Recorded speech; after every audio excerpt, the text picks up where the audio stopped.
Neemias capítulo 3, versos 1 a 32. Os que trabalharam na reedificação dos muros. Esse texto diz: Então se dispôs Eliasibe, o sumo sacerdote, com os sacerdotes e seus irmãos, e reedificaram a porta das ovelhas. Consagraram-na, assentaram-lhe as portas e continuaram a reconstrução até a torre do Sem, a torre de Hananeel. Junto a ele edificaram os homens de Jericó. Também ao seu lado edificou Zacur, filho de Enri.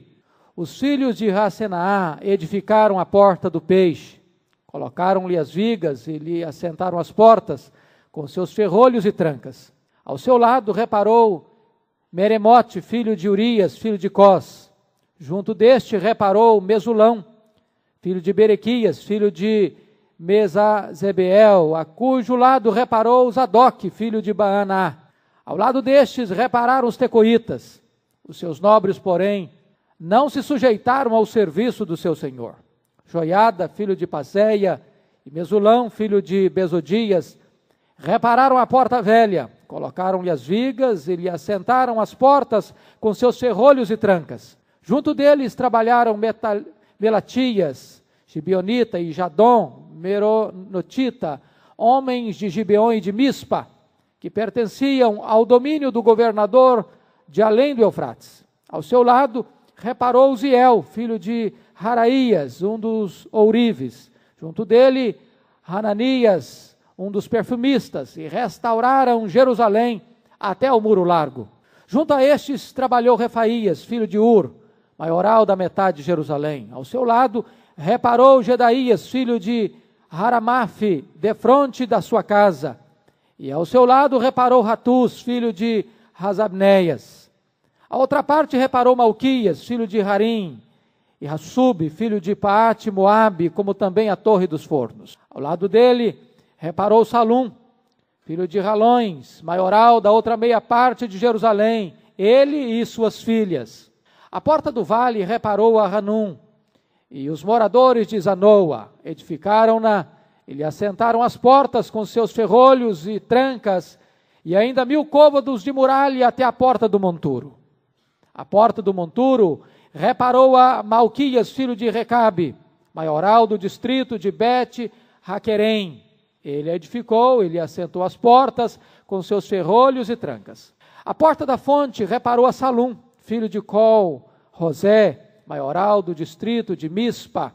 Ele a edificou e a cobriu, ele assentou as portas com seus ferrolhos e trancas. E ainda o muro do açude de Racelá, junto ao jardim do rei, até aos degraus que descem da cidade de Davi. Depois dele, reparou Neemias, filho de Asbuque, maioral da metade do distrito de Bet-Zur, até defronte dos sepulcros de Davi, até ao açude artificial e até a casa dos heróis. Depois dele, repararam os levitas, Reum, filho de Bani, e ao seu lado, Razebias, maioral da metade do distrito de Keila. Depois dele, repararam seus irmãos, Bavai, filho de Hanadad, maioral da metade do distrito de Keila. Ao seu lado reparou Ezer, filho de Jesua, maioral de Mispa, outra parte de frente da subida para a casa das armas, no ângulo do muro. Depois dele, reparou com grande ardor Baruque, filho de Zabai, outra porção, desde o ângulo do muro até a porta da casa de Eliasibe, o sumo sacerdote. Depois dele, reparou Meromote, filho de Urias, filho de Cós, outra porção, desde a porta da casa de Eliasibe até a extremidade da casa de Eliasibe. Depois dele, repararam os sacerdotes que habitavam na campina. Depois repararam Benjamim e Hassub, defronte da sua casa. Depois deles, reparou Azarias, filho de Maazéias, filho de Ananias, junto à sua casa. Depois dele reparou Binui, filho de Hanadab, outra porção, desde a casa de Azarias até o ângulo e até a esquina. Palau, filho de Uzai, reparou defronte do ângulo e da torre que sai da casa real superior, que está junto ao pátio do cárcere. Depois dele reparou Pedaías, filho de Parós. E os servos do templo que habitavam em Ofel, até defronte da porta das águas, para o oriente e até a torre alta. Depois repararam os tecoitas, outra porção defronte da torre grande e alta, até o muro de Ofel. Para cima da porta dos cavalos, repararam os sacerdotes, cada um defronte da sua casa. Depois dele reparou Zadok, filho de Imer, defronte da sua casa, e depois dele Semaías, filho de Secanias, guarda da porta oriental. Depois dele reparou Hananias, filho de Selemias, de Hanum, o sexto filho de Zalaf, outra porção. Depois deles reparou Mesulão, filho de Berequias, defronte de sua morada.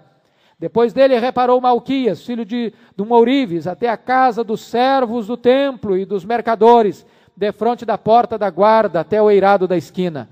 Entre o eirado da esquina e a porta das ovelhas, repararam os ourives e os mercadores. Amém. Nós vamos meditar sobre o tema Princípios para o Sucesso. Quando você lê esta lista de nomes bastante estranhos, que nós não costumamos consultar quando vamos dar nome aos nossos filhos, ficamos pensando, o que é que esse texto tem a ver com a nossa vida hoje, aqui e agora? Que lições um texto desse tem para nos ensinar? Que princípios de vida podemos extrair deste texto? E eu posso lhes garantir que este texto é um dos textos mais extraordinários de toda a Bíblia. Esse livro fala de estratégia, de administração, de relacionamentos humanos, de gerenciamento, de capacidade de motivar as pessoas, de envolver as pessoas, de mobilizar as pessoas. Aqui nos ensina sobre a fiscalização de obras, como enfrentar dificuldades. E então esse texto é extremamente atual e pertinente para a sua vida e para a minha vida.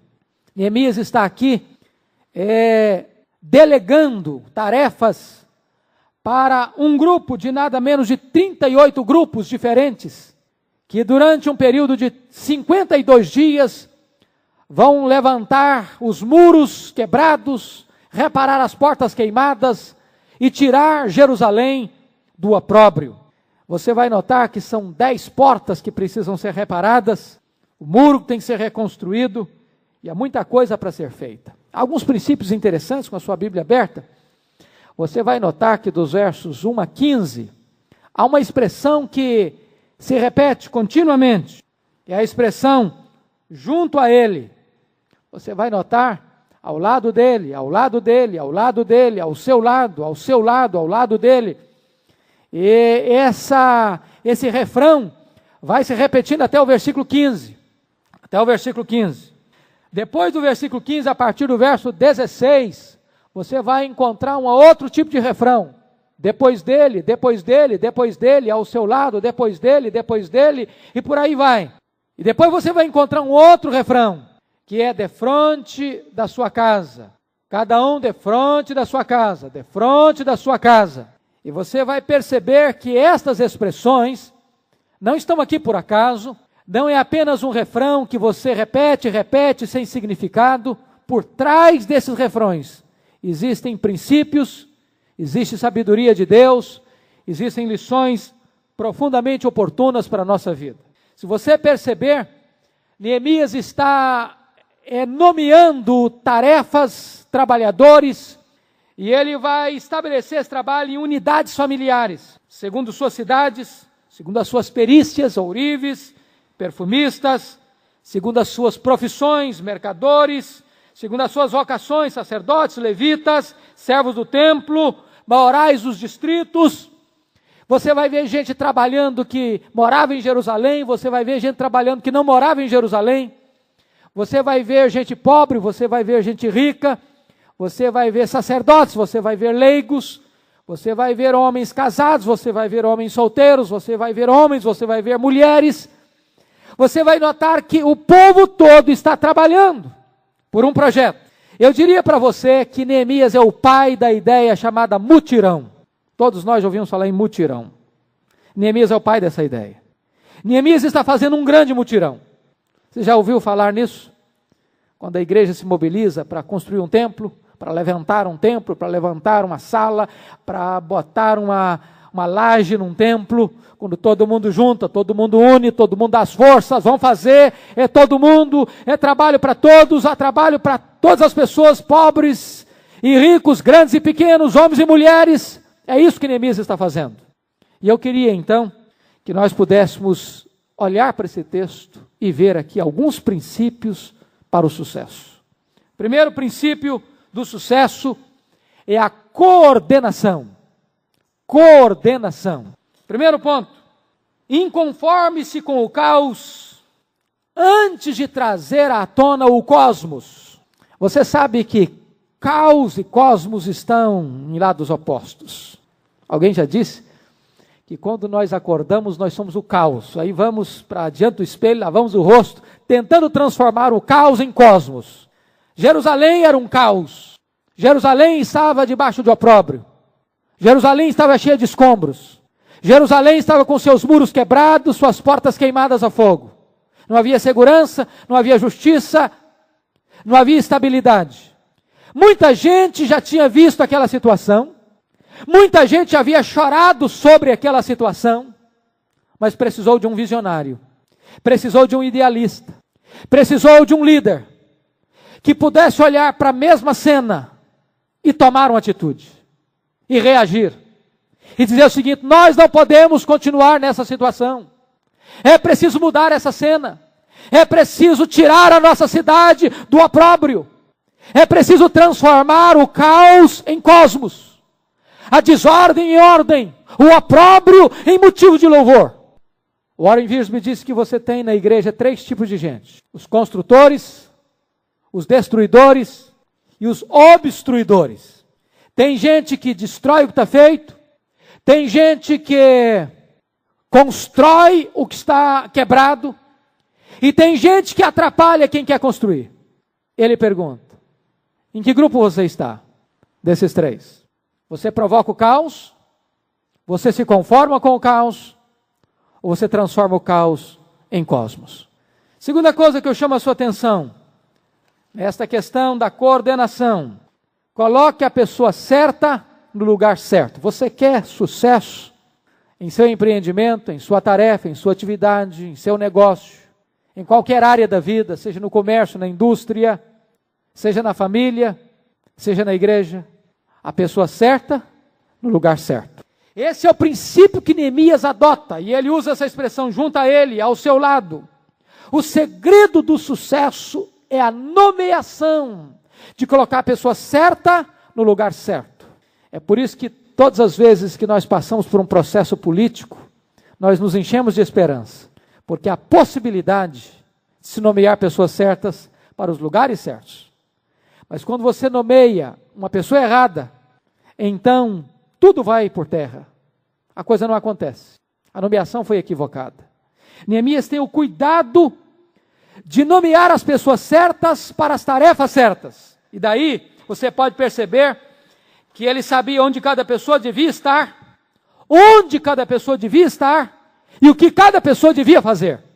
Esse é um ponto importantíssimo.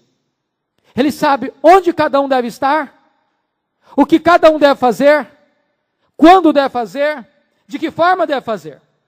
Se você notar, ele designou os homens de Tecoa, de Gibeon, de Jericó, de Mispa, para as partes do muro em que não havia residência por perto. Ele era estratégico, porque essas pessoas não moravam em Jerusalém.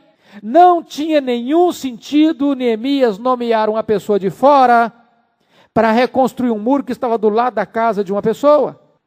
Então, aquelas partes mais distantes, ele nomeava gente de fora.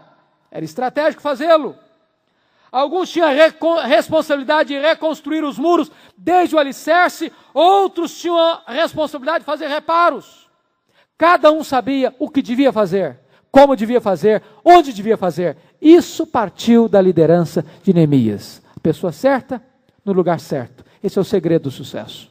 Terceiro segredo do sucesso aqui é: trabalhe em harmonia com os demais.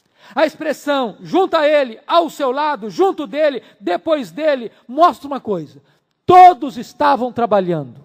38 equipes, todos trabalhando em absoluta harmonia.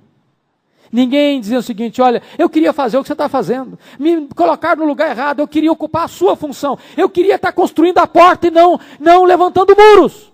Outros, não, eu sei, é construir muros, não queria mexer com portas. Não, meu negócio não é construir muro, eu queria construir uma torre. Cada um está na sua função, trabalhando com alegria, com motivação, sem rivalidade, sem ciúme, sem milindre, sem disputa, sem discórdia. cada um fazendo a sua parte com alegria, com motivação, com harmonia. Todos têm o mesmo propósito. Já perceberam isso, que às vezes na igreja isso não acontece? Às vezes não acontece isso na família, às vezes não acontece na empresa. As pessoas começam a trabalhar e começam a, em vez de todos focarem em um alvo, a reconstrução da nossa Jerusalém, começam a disputar entre eles, começam a ter ciúmes uns dos outros, começam a dizer, não, mas por que nomeou esse aqui para fazer essa tarefa? Essa tarefa é mais importante. Por que a mim me colocou numa posição menor? Por que me colocou numa posição inferior? Ninguém discutiu isso, ninguém questionou isso, ninguém estava enciumado com ninguém, cada um fazendo a sua parte com alegria, com motivação. Este é um segredo do sucesso. Quarto princípio, aproveite as facilidades. Você vai notar nos versos 23, 28 a 30, sempre a expressão, defronte da sua casa, defronte da sua morada. Por que Neemias nomeou algumas pessoas defronte da sua casa, defronte da sua morada? Obviamente, nem todo mundo morava encostado no muro. Alguns moravam em bairros mais longes, outros na campina, outros em cidades fora de Jerusalém. Mas quem morava perto da sua casa, iria trabalhar perto da sua casa. Qual o princípio que temos aí? O que Neemias está otimizando aí? Quando você trabalha perto da sua casa, você gasta menos tempo transitando, iria ser mais fácil no processo da alimentação, poder-se-ia mobilizar mais pessoas da família. No caso de haver uma oposição ou um ataque do inimigo, esta pessoa sentir-se-ia mais segura para defender a sua própria família, não teria que ficar ansiosa se ela estivesse do outro lado da cidade, sabendo de um ataque e sabendo que a sua família estaria do outro lado, exposta ao ataque do inimigo. Então, quando Neemias nomeia as pessoas para trabalharem defronte da sua casa, perto da sua casa, ele está otimizando o trabalho. Ele está dizendo, vocês vão produzir mais, vocês vão ficar menos ansiosos, vocês vão estar mais perto das pessoas que vocês amam, vocês vão ver os resultados mais excelentes do seu trabalho. Quinto princípio, trabalhe em equipe. Trabalhe em equipe. Parece que havia uma pessoa só trabalhando. Um defronte do outro, um do lado do outro, um depois do outro, um antes do outro. Um fazia, completava o outro, emendava aqui, emendava lá, um chegava de lá para cá, outro chegava daqui para lá. Todos estavam trabalhando em conjunto, em equipe, para um único projeto, a reconstrução da cidade de Jerusalém. Meus irmãos, este é um princípio fundamental que funciona na família, que funciona na sua empresa, que funciona no seu escritório, que funciona na escola, que funciona sobretudo na igreja de Deus. Temos que trabalhar em equipe. Nós somos membros do corpo de Cristo. A Bíblia diz que não podem os pés dizerem às mãos, porque eu não sou mão, eu não sou do corpo. Não pode ter complexo de inferioridade na igreja. Não podem os olhos dizer aos ouvidos, eu não preciso de você, não preciso de vocês. Não pode ter complexo de superioridade na igreja. A Bíblia diz que cada membro trabalha e coopera para o crescimento do próprio corpo. Tem que existir mutualidade. Nós nos pertencemos uns aos outros. Nós somos membros do mesmo corpo. Se naquele trabalho da reconstrução dos muros alguém falhasse, falharia o projeto. Todos falhariam. Então, quando você busca o bem da coletividade, você busca o seu próprio bem. Quando todos buscam o seu bem, estão buscando o bem da coletividade. Nós não podemos entender igreja de outra maneira. Quando nós atingimos um membro, quando um membro sofre, todos sofrem com ele. Quando um membro está triste, todos deveriam ser solidários com ele. Quando um membro está feliz, todos deveriam celebrar com ele. A vitória de um é a vitória de todos. Este é o princípio da cooperação. Um princípio para o sucesso. O princípio da associação, digo. Vamos ver o segundo princípio. Segundo princípio para o sucesso. É o princípio, agora não da associação, mas o princípio da cooperação. Vamos entender algumas coisas importantíssimas. Primeiro, você quer que todos trabalhem, primeira coisa, não deixe ninguém de fora. Um dos grandes dramas da igreja evangélica hoje é que um grupo pequeno trabalha e um grande grupo assiste. E, na verdade, se você não trabalha, se você não se envolve, se você não se integra, se você não põe a mão na massa, você não se sente do grupo, você não se sente participante.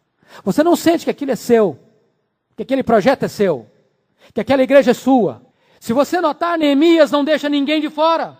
A ocupação foi dada para todos, incluiu sacerdotes, levitas, chefes de pessoas, chefes políticos, pessoas que trabalhavam como porteiros, como guardas, como fazendeiros, como ourives, como perfumistas, como mercadores, como empregados do templo, as mulheres.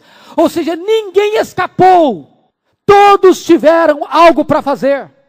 Se nós queremos ver a edificação da igreja de Deus, do reino de Deus, nós precisamos entender que há espaço para todos. Há trabalho para todos. Há uma atividade a ser desenvolvida para todos. Você é um membro importante e fundamental na igreja de Deus. Este é o princípio aqui de Neemias. Segunda coisa, os líderes precisam dar o exemplo. Olha você como é que começa o texto. Então se dispôs Eliasibe, o sumo sacerdote, com os sacerdotes, seus irmãos, e reedificaram. É muito interessante que a lista dos edificadores tenha começado com o sumo sacerdote.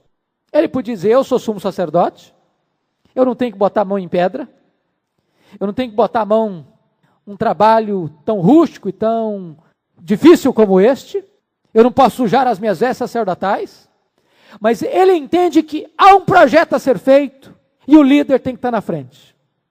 O líder tem que ser o exemplo. O líder precisa ser o primeiro. Ele tem que ser o maior motivador do grupo. E por isso o texto está nos informando que o sumo sacerdote está na frente, ele e os outros sacerdotes. Nós não podemos esperar que a igreja esteja na frente da sua liderança. Nós não podemos que a igreja ande mais com Deus do que a sua liderança. Nós não podemos esperar que a igreja conheça mais a Bíblia do que a sua liderança. Que a igreja ore mais do que a sua liderança. Que a igreja seja mais envolvida com a obra de Deus do que a sua liderança. Por isso a liderança precisa se mobilizar para ser modelo, para ser exemplo, para estar na frente. É interessante essa questão. Um líder pode ser um líder para o bem ou para o mal, ele é um líder.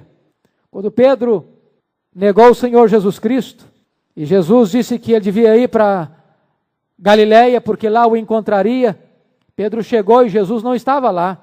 E a Bíblia diz que Pedro disse para os seus colegas, eu vou pescar, eu vou voltar para o meu passado. Eu vou romper com esse negócio de apostolado. E diz a Bíblia que os colegas dele disseram, nós vamos com você, nós vamos juntos. A liderança de Pedro estava influenciando os demais a retornarem ao passado. Mas você pode ser uma liderança positiva. Jesus disse, as minhas ovelhas ouvem a minha voz e me seguem. O líder é aquele que as pessoas olham para a vida dele, por exemplo dele, e o seguem. Outra coisa, se você notar aí dentro da liderança, havia gente que podia dar desculpa aos ourives. Trabalhava com coisas tão delicadas. Eles podiam dizer o seguinte, olha, eu não sei fazer esse negócio de assentar pedra, de assentar tijolo, de mexer com coisa bruta, nós lidamos com coisas tão delicadas. Mas eles não se desculpam, eles não se afastam da obra, eles abraçam o projeto. Se você notar, existiam perfumistas. Diríamos hoje, na linguagem veterotestamentária, dava a ideia de farmacêuticos. Era gente que lidava com coisas bastante diferenciadas, mas eles estavam lá, levantando muros, reconstruindo portas, colocando trancas e ferrolhos. Se você notar, versos 9, 12, 14, 15 e 16, existiam chefes, existiam homens que tinham cargos públicos de liderança, que estavam acostumados, de certa forma, com certas regalias, com determinados luxos. E eles estão lá, assentando pedra, tijolo, levantando parede, levantando muro, reconstruindo portas. Liderança tem que estar na frente. A liderança tem que estar na frente. Este é um princípio, tem que dar exemplo. Terceiro aspecto, que eu chamo a sua atenção aí, para a cooperação. As mulheres não podem ficar de fora. Olha o versículo 12. Ao lado dele reparou Salum, filho de Ralões, maioral da outra meia parte de Jerusalém, ele e as suas filhas. Se ele era maioral da metade de Jerusalém, devia ser alguém numa posição social elevada, deviam ser moças criadas, de certa forma, com determinadas regalias, talvez com as mãos bem finas, talvez nunca tinham pegado no pesado, mas quando este homem vai reconstruir, ele diz que as filhas dele abraçam também este projeto. As filhas também cobram ânimo e dizem, vamos trabalhar também. Não dispensam as moças, não dispensam as filhas, não dispensam a cooperação das mulheres, ainda que num trabalho que na época era especificamente um trabalho masculino, um trabalho pesado de reconstrução de muros, de mexer com escombros, de levantar portas. Quarta coisa, envolva também as pessoas de fora. Versículos 5, 7 e 13, você vai notar que tem gente lá de Tecoa, tem gente trabalhando lá, olha o verso 7, gibeonitas, gente de Mispa. Olha o verso 13, você vai ver gente de Zanoa, você vai ver gente que não era de Jerusalém, que não pertencia a Jerusalém, que talvez não tivesse tanto interesse em Jerusalém, que talvez não tivesse tanto amor a Jerusalém. Mas Neemias entende que se eles estão ali afeitos a Jerusalém, estão ali lidando com Jerusalém, mesmo que eles são de fora, eles podem ajudar, eles podem contribuir, eles podem se envolver, eles podem se integrar.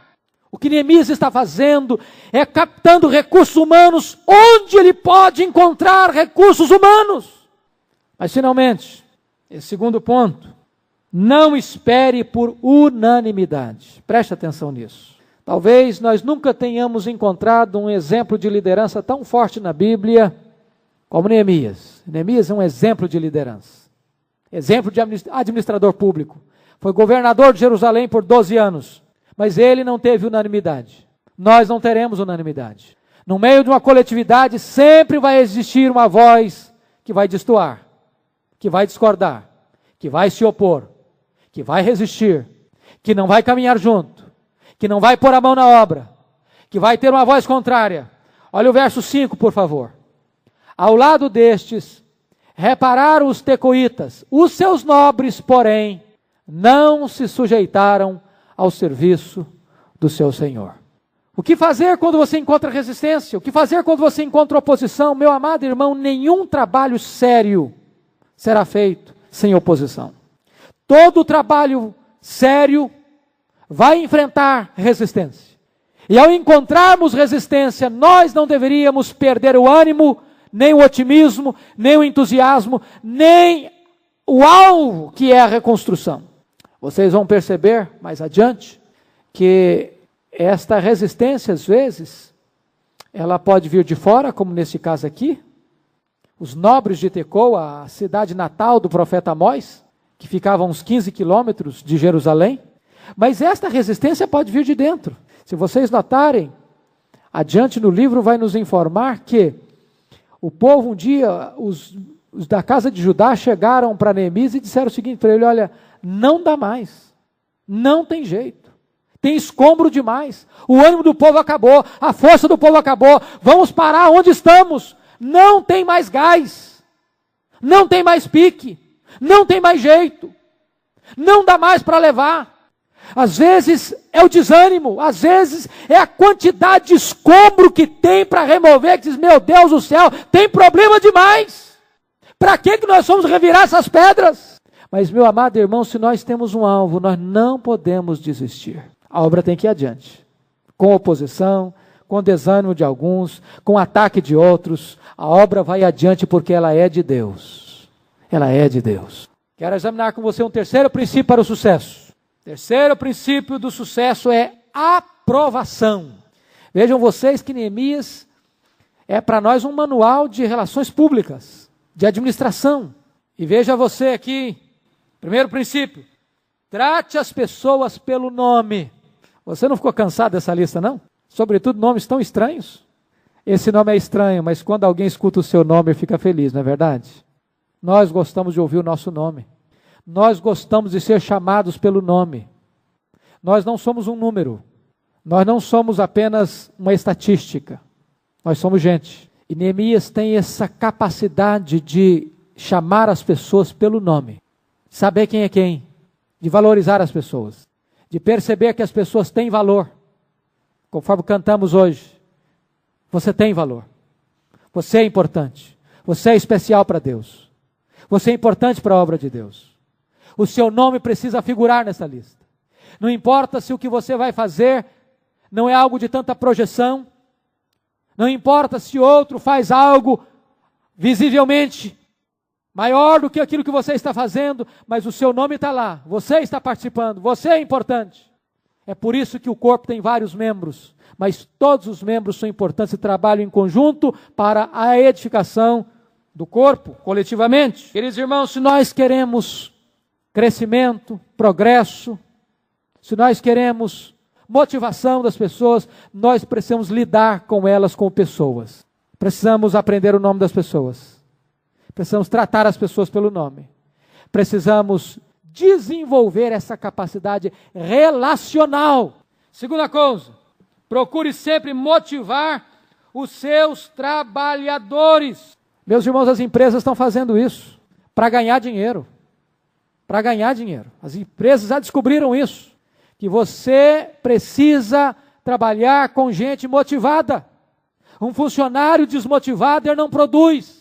Se uma empresa secular valoriza o estímulo, o encorajamento, relações públicas, relações humanas, fator motivacional, quanto mais a igreja de Deus deve fazê-lo.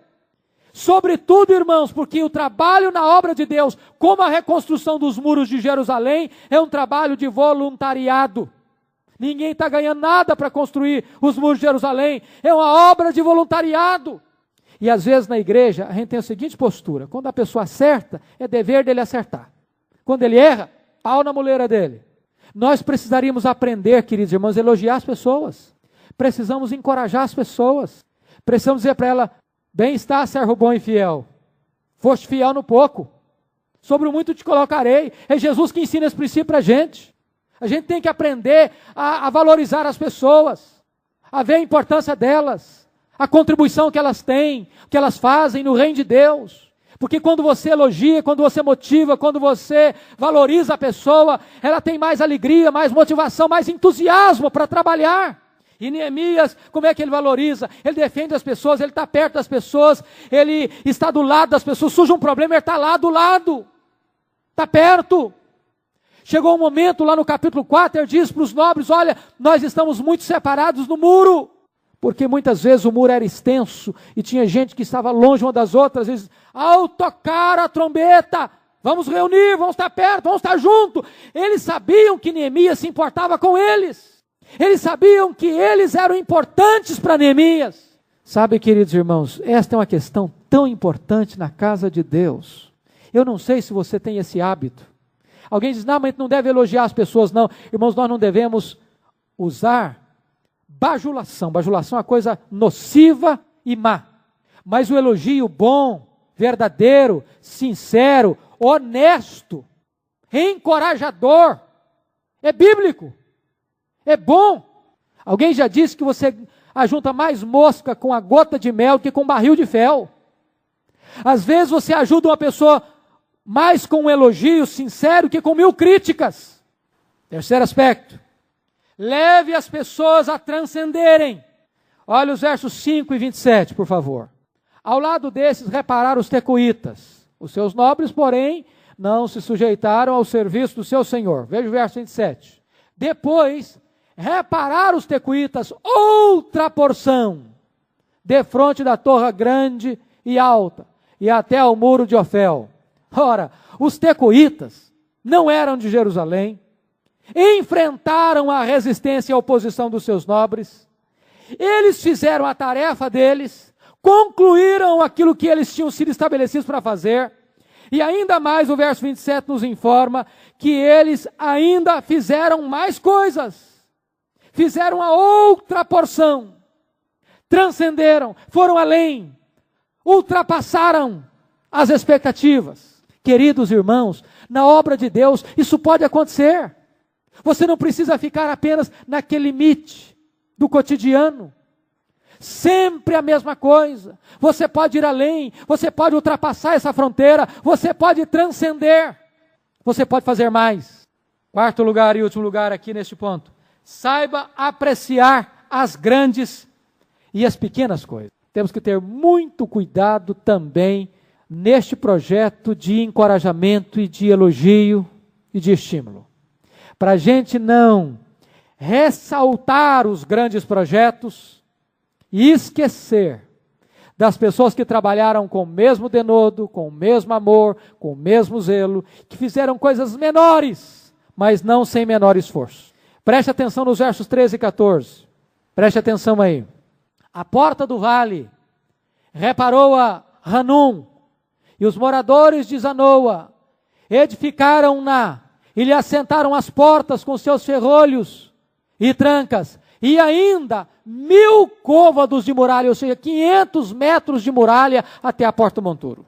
Neemias faz questão de ressaltar o trabalho fenomenal, extraordinário dos habitantes de Zanoa.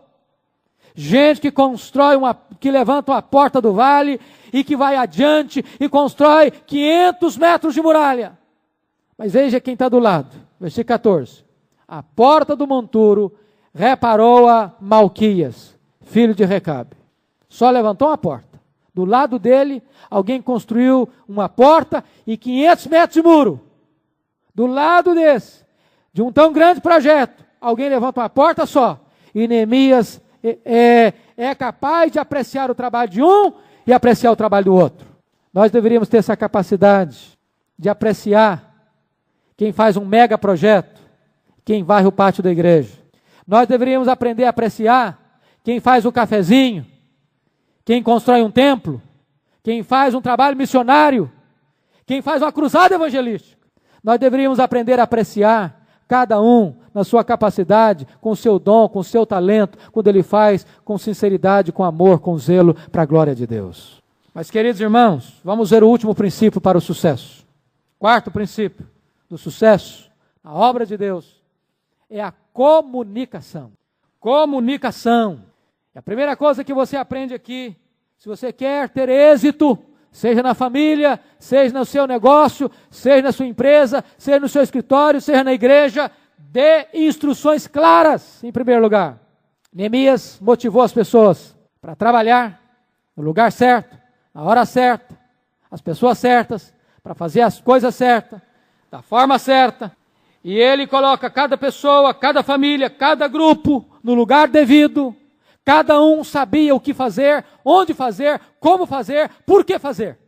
Você não encontra esse grupo, 38 grupos distintos, perdido, confuso, batendo cabeça, sem rumo, sem norte, sem direção, perdido. Cada um está fazendo o que tem que fazer, sem conflito, sem tensão, sem milindres, sem disputas, sem querelas, porque as instruções haviam sido claras. Segundo princípio que Neemias nos ensina, delegue autoridade a outros. Se você perceber, às vezes você vai ver uma pessoa só trabalhando, mas às vezes você vai ver grupos trabalhando. Quando vai ver o grupo do sumo sacerdote, você vai notar que o sumo sacerdote está trabalhando, mas junto com o sumo sacerdote, sob a liderança dele, tem os sacerdotes. O sumo sacerdote lidera um grupo de sacerdotes. Se você notar, se você perceber nos versículos 13, está escrito o seguinte: a porta do vale reparou a Hanum e os moradores de Zanoa. Hanum está aqui liderando os moradores de Zanoa. Há uma delegação para um líder, para liderar uma equipe. Se você notar ainda o verso de número 17, você vai ver o seguinte: depois dele repararam os levitas. Reum, filho de Bani, está liderando os levitas. Ou seja, a delegação de autoridade e de poder. Essa é outra metodologia que Neemias usa para o êxito do seu trabalho como administrador na reforma, na restauração de Jerusalém. Concluindo, queridos, duas coisas. Primeiro, o sucesso global foi atestado pelo êxito de cada um. Você vai encontrar sempre este refrão: edificou, reparou. E o tempo do verbo está no pretérito perfeito, ou seja, a obra foi concluída. O que começou foi terminado. E você vai ler lá em capítulo 6, verso 15, que esta obra durou apenas 52 dias. Tirar os escombros, levantar os muros, levantar as portas, as trancas, os ferrolhos e consagrar aquele muro. 52 dias. Porque diz a Bíblia que o povo tinha ânimo para trabalhar. Ânimo para trabalhar. O sucesso global foi atestado pelo êxito de cada um. Cada um terminou a tarefa que tinha que fazer. O grande problema, às vezes, é que uma pessoa assume um compromisso e não cumpre o compromisso. E aí aquele outro que tinha que fazer o seu trabalho, tem que terminar o seu trabalho e o trabalho do outro. Se cada um de nós assumir o seu compromisso, fazer a sua parte, fazer a sua tarefa, a obra de Deus vai adiante e o trabalho prospera. Em último lugar, a vitória de todos é resultado do esforço de cada um. É um trocadilho. Nós não podemos consagrar os muros de Jerusalém se cada um não fizer a sua parte específica. Eu quero dizer para vocês algo que vocês já estão cansados talvez de saber. O capital da igreja é fé e trabalho. Não existe igreja pobre. Existe igreja desmotivada. Jerusalém estava há mais de 90 anos debaixo de escombros. Todo mundo olhava e dizia, não tem jeito, não tem jeito, não tem jeito, não dá, não consegue, isso não vai para frente. Isso é impossível. Alguém chegou e disse, tem jeito. Vamos fazer. E fizeram. Se Neemias tentasse fazer sozinho, não conseguiria. Meus irmãos, esta igreja tem muitos projetos. Se nós olharmos o orçamento da igreja, não dá para fazer. Se apenas alguns porem a mão na obra, não dá para fazer. Mas se houver um mutirão, dá para fazer. Tem muita coisa para ser feita. E os princípios de Deus estão aqui. Cada um fez, cada um participou, cada um trabalhou, cada um contribuiu, cada um pôs a mão na obra, os ricos, os pobres, os especialistas, os homens, as mulheres, os políticos, os religiosos, os mercadores, os pedreiros, todo mundo, todos juntos. E eu estou certo de que este texto não está na Bíblia por acaso. Ele é para nós o mapa para uma vida bem-sucedida. E eu espero em Deus que você que está aqui hoje, ponha em prática esses princípios de Deus. Na sua vida pessoal, familiar, lá na sua vida profissional, nos seus estudos, especialmente na sua vida espiritual. Que Deus nos ajude a sermos reconstrutores da nossa Jerusalém, para que ela seja uma diadema de glória nas mãos do Senhor, para o louvor da glória de Deus. Amém.